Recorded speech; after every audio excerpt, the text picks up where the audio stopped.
In a small and peaceful village, there lived a kind farmer named Raghu. He was a hard-working man who had two sons, Shiva and Raj. Shiva was a responsible young man who stayed by his father's side and helped him with the farming work every day. Raj, on the other hand, was carefree and didn't like the quiet village life.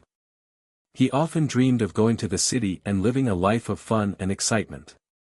One morning, Raj approached his father and said, "Father, I don't want to stay here anymore.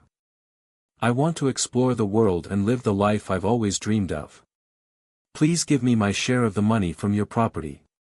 Raghu was deeply saddened to hear this, but he loved his son and didn't want to hold him back. So, he divided his property into 2 shares and gave Raj his portion. Raj quickly packed his belongings and left the village with joy, ready to start his new life. At first, Raj was thrilled with his freedom. He went to the city, stayed in expensive hotels, bought fancy clothes, and threw parties for his new friends. He spent money carelessly, enjoying every moment without thinking about the future. But soon, his money ran out. To make things worse, the city was hit by a severe famine, and food became scarce and expensive. Raj's friends abandoned him when he had no more money to spend. Alone and hungry, he wandered the streets looking for work but found none. Finally, he managed to get a job feeding pigs on a farm. The pay was so low that he couldn't even afford proper food. Many days, he had to eat the scraps that were meant for the pigs. Sitting among the pigs one day, Raj felt miserable. He thought about his father and his brother back in the village. "How foolish I've been," he said to himself. "Even the servants in my father's house have more food and better lives than this. I will go back to my father. I don't deserve to be called his son anymore, but maybe he'll let me work as one of his servants." With shame and regret in his heart, Raj began the long journey home. He practiced what he would say to his father as he walked. When Raghu saw Raj approaching from a distance, his heart filled with joy. He ran to his son, hugged him tightly, and kissed him on the forehead.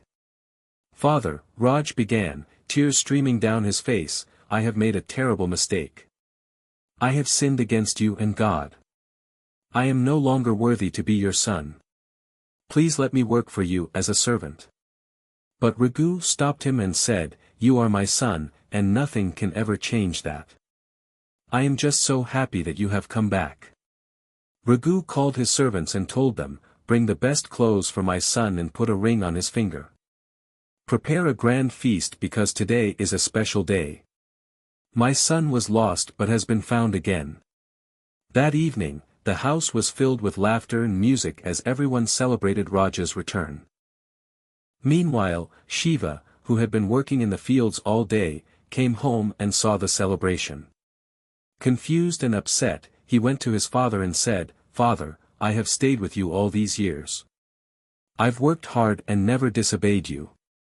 But you've never given me even a small feast with my friends. Why are you throwing such a big party for Raj when he wasted all your money?" Raghu smiled gently and placed a hand on Shiva's shoulder. "My son," he said, "you are always with me, and everything I have is yours. But today is special because your brother, who was lost, has returned. He was like someone who was dead and is alive again. How could we not celebrate?" Shiva thought about his father's words and understood the depth of his love. That night, both sons joined their father in the celebration, and the family was whole again. Moral of the story: love and forgiveness are greater than anger or judgment. A parent's love remains unconditional, and it's never too late to correct your mistakes and seek forgiveness.